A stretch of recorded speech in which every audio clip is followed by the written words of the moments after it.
જંગનો સતત 9મો દિવસ રશિયા અને યુક્રેન વચ્ચેનો જંગ થમવાનું નામ નથી લઈ રહ્યો।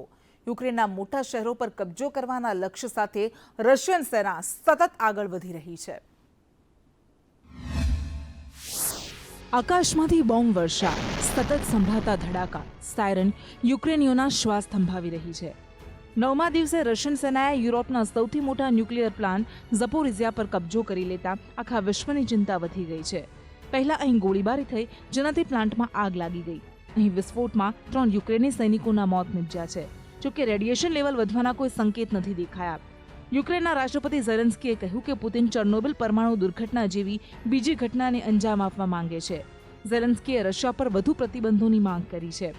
Європа зараз повинна прокинутися. Горить найбільша атомна станція Європи. Прямо зараз російські танки розстрілюють атомні блоки. Це танки, обладнані тепловізорами. Тобто вони знають, куди стріляють. Вони до цього готувались. Жодна держава, окрім Росії, ніколи не обстрілювала атомні енергоблоки.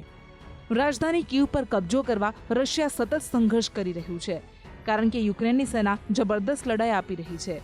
પરંતુ અહીં હુમલા વધી ગયા છે।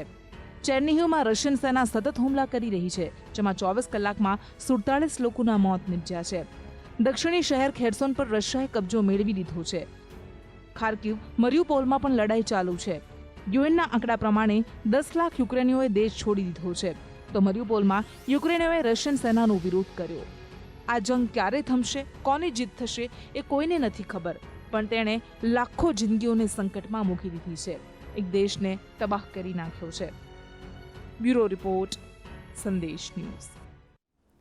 હજારો જિંદગીઓ વતન પરત ફરી છે, પરંતુ હજારો ફસાયેલી છે। અંધકારમાં વગર ભોજન અને પાણીએ આ જિંદગીઓ ભયના ઓથાર હેઠળ જીવી રહી છે અને ગુહાર લગાવી રહી છે કે અમને કોઈક તો બચાવો, અમને બચાવી લો સરકાર। એક ધમાકો અને અમે નહીં રહીએ। અમને નથી ખબર અમે કેટલું ટકી શકીશું। આ વ્યથા છે આ બાળકોની, જેઓ યુદ્ધભૂમિ યુક્રેનમાં ફસાયેલા છે। યુક્રેનના ઉત્તર પૂર્વમાં આવેલ સુમી, જે રશિયાની અત્યંત નજીક છે, ત્યાં બંકરમાં જીવતા આ બાળકોની વેદના ડરાવનારી છે। Sumy is located just 50 kilometers away from the Russian borders. From last few days, today is the 9th day we are suffering for our survival. We don't know if we will survive more or not. Last day we had a very massive blast near to our hostel. We saw it. It was very scary. Right now we are not having water supply. We are not having electricity. To reach to government, please do something, because we don't know that today we are surviving, tomorrow it's not. Evacuation through the western sites are going well. We are so happy for that. But if the students of Kharkiv and Sumy are stuck here, the Operation Ganga will be a utter failure, and Indian government haven't done until yet. Indian government haven't done anything for saving the life of the students. સરકાર દ્વારા operation Ganga હેઠળ હજારો બાળકોને પરત લવાયા છે। દેશની ધરતી પર પગ મૂકતા તેમણે રાહતનો શ્વાસ લીધો, પણ તેમને ચિંતા છે અન્ય ફસાયેલા વિદ્યાર્થીઓની। हमारी सिचुएशन बहुत टफ थी। ऑब्वियसली हमको गवर्नमेंट एम्बेसी हमको बॉर्डर क्रॉस करने के बाद हेल्प कर रही थी। बॉर्डर क्रॉस करने तक कुछ हेल्प कुछ भी नहीं था। हम बॉर्डर तक गए, खुद से गए बसेस करके, और बस में हम बस में 24 आवर्स, फिर हमको 15 किलोमीटर चल के जाना था। बॉर्डर से पहले ही 15 किलोमीटर पहले उन्होंने रोक दिया, और 15 बस को फिर 15 किलोमीटर हम अपना लगेज कैरी करके हम खुद से गए वहाँ तक। बेहोश हो गई इतनी देर तक खड़े होने के बाद। सरकार कही रही है कि जल्दी બધા જ વિદ્યાર્થીઓને પરત લાવવામાં આવશે। पास जो आंकड़ा है उसके हिसाब से तकरीबन 1600-1700 बच्चे हैं जिनको अभी हमने स्वदेश वापस भेजना है। इसके अलावा पिछले 3 दिनों में हमने 4 और 3 7 फ्लाइट जो है भेजी हैं वापस। પણ આવી સંકટની ઘડીમાં પણ કેટલાક નેતાઓની સંવેદના મરી જતી હોય છે। તે દર્શાવે છે ભાજપના આ નેતાના શબ્દો। મૃત્યુ પામેલ નવીન શેખરપ્પા માટે તેઓ જે કહી રહ્યા છે તે ખરેખર શરમજનક છે। ಇನ್ನು ತೊಗೊಂಬರುವಂಥ ಕೆಲಸ ಕೂಡ ಇನ್ನೂ ಹೆಚ್ಚು ಇಕ್ಕಟ್ಟಾಕೈತೆ। ಯಾಕಂದ್ರೆ ಪ್ಲೇನ್ದಲ್ಲಿ ಒಂದು ಬಾಡಿ ತೊಗೊಂಬರ್ಬೇಕಂದ್ರೆ ಹೆಚ್ಚು ಜಾಗ ಬೇಕಾಗಿತ್ತು ಅದಕ್ಕೆ। ಅದು ಪ್ಲೇನ್ದಲ್ಲಿ ಸಾಕಷ್ಟು ಇನ್ನೊಂದು 8-10 ಜನ ಹೆಚ್ಚು ಜನರನ್ನು ಕರ್ಕೊಂಬರ್ಬೋದು। ಈ ಎಲ್ಲ ಚಾಲೆಂಜಸ್ આવા તો ઘણા છે, પણ ઓપરેશન ગંગા હેઠળ આપણા બધા બાળકો સ્વદેશ પરત ફરે તે સમયની માંગ છે। બ્યુરો રિપોર્ટ, સંદેશ ન્યૂઝ। યુક્રેનમાં સતત વણસતી સ્થિતિ વચ્ચે હજુ પણ અનેક ભારતીયો ફસાયેલા છે, ત્યારે પીએમ મોદીએ ફરી શુક્રવારે ઉચ્ચ સ્તરીય બેઠક બોલાવી। ભારતના તમામ લોકોને પરત લાવવા માટે ઓપરેશન ગંગા શરૂ કરાયું છે, પણ બીજી બાજુ યુક્રેનની સ્થિતિ દિવસે ને દિવસે ખરાબ થઈ રહી છે, જેથી યુક્રેનને લઈને પીએમ મોદીએ ફરી એક વખત ઉચ્ચ સ્તરીય બેઠક બોલાવી, જેમાં ભારતીય નાગરિકોની સુરક્ષિત વતન વાપસીને લઈને ચર્ચા કરાઈ. આ બેઠકમાં પીએમ મોદી, એનએસએ અજીત ડોભાલ, વિદેશ મંત્રી એસ જયશંકર, કેન્દ્રીય મંત્રી પિયુષ ગોયલ, વિદેશ સચિવ હર્ષવર્ધન શ્રીંગલા હાજર રહ્યા. આ બેઠકનો ઉદ્દેશ હતો કે કઈ રીતે ઓપરેશન ગંગાને વધુ ઝડપી બનાવી શકાય. અત્યારે વાયુસેનાના C-17 વિમાન પણ ઓપરેશનમાં સામેલ થઈ ગયા છે, પરંતુ સુમી, ખાર્કિવ સહિતના કેટલાક શહેરોમાં હજુ ભારતીય બાળકો ફસાયેલા છે. બ્યુરો રિપોર્ટ, સંદેશ ન્યૂઝ. એક એવી ધરતી જેના કણ કણમાં છે ધાર્મિક, સાંસ્કૃતિક, આધ્યાત્મિક મૂલ્યોનો વાસ. યુપીનો જંગ જ્યારે અંતિમ ચરણ પર છે ત્યારે પીએમ મોદી પહોંચ્યા પોતાના સંસદીય ક્ષેત્ર વારાણસીમાં અને કર્યા બાબા વિશ્વનાથના દર્શન. આ એ ધરા છે જેની દિવ્યતા ન માત્ર ભારત પરંતુ આખા વિશ્વની પ્રજાને તેના તરફ ખેંચે છે. અને આજે આ ધરતી પર રાજનેતાઓએ માથું ટેકવ્યું અને કારણ છે આ કાશી હવે બાબા વિશ્વનાથના શ્રૃંગારની સાથે રાજનીતિનો રંગ ઓઢીને પણ તૈયાર છે. ભવ્ય રોડ શોમાં શરણાઈની ગૂંજ વચ્ચે પીએમ મોદીએ ધારણ કર્યું ક્યારેક સોનેરી તો ક્યારેક ભગવા અવતાર. બાબા વિશ્વનાથની પૂજા અર્ચના કરી ડમરૂ પણ બજાવ્યું. પીએમ પોતાના સંસદીય ક્ષેત્રમાં ફરી એક વખત પહોંચ્યા, કારણ કે આ ક્ષેત્ર 7મીએ નક્કી કરવા જઈ રહ્યો છે તેનો જનાદેશ. 7મીએ અહીં મતદાન થવાનું છે. જો કે આ પૂજા અર્ચના પહેલા તેમણે મેગા શો કર્યો, મેગા રોડ શોથી. મલદહિયા ચોક પર સરદાર પટેલની પ્રતિમા પર માલ્યાર્પણ કર્યું અને મલદહિયાથી ગોદોલિયા ચોક સુધી 3 કિલોમીટર લાંબા રોડ શોમાં માનવ મહેરામણ ઉમટી પડ્યું. લોકોની ભેટનો તેમણે સ્વીકાર કર્યો. યુપીનો જંગ પહોંચ્યો છે તેના ચરમ પર.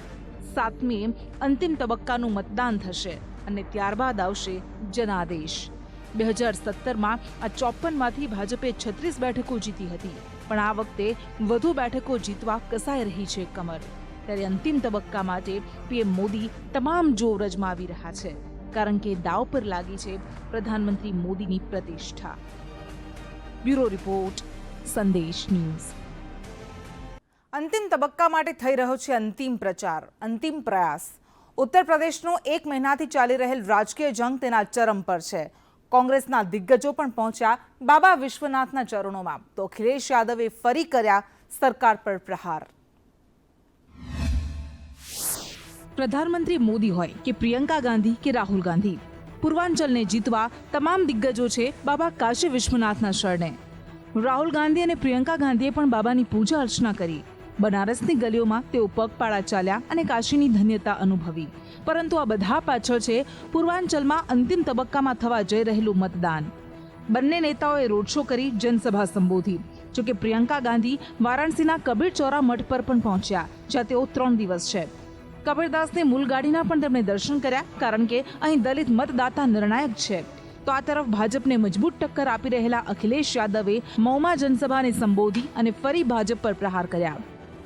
बीजेपी के लोग सत्ता में आ गए तो अभी तो 5 किलो चोरी कर रहे हैं, अगली बार 10 किलो की बोरी से चोरी करेंगे. और जो पेट्रोल 100 रुपए है वो 200 रुपए में बिकेगा. 7 તારીખે 9 જિલ્લાની 54 બેઠકો પર મતદાન થવાનું છે. 2017માં ભાજપે 36 તો સપાએ 11, બીએસપીએ 5 અને 1 બેઠક નિષાદ પાર્ટીએ જીતી હતી. જોકે આ વખતે સમીકરણો અને સ્થિતિ બદલાઈ ગઈ છે.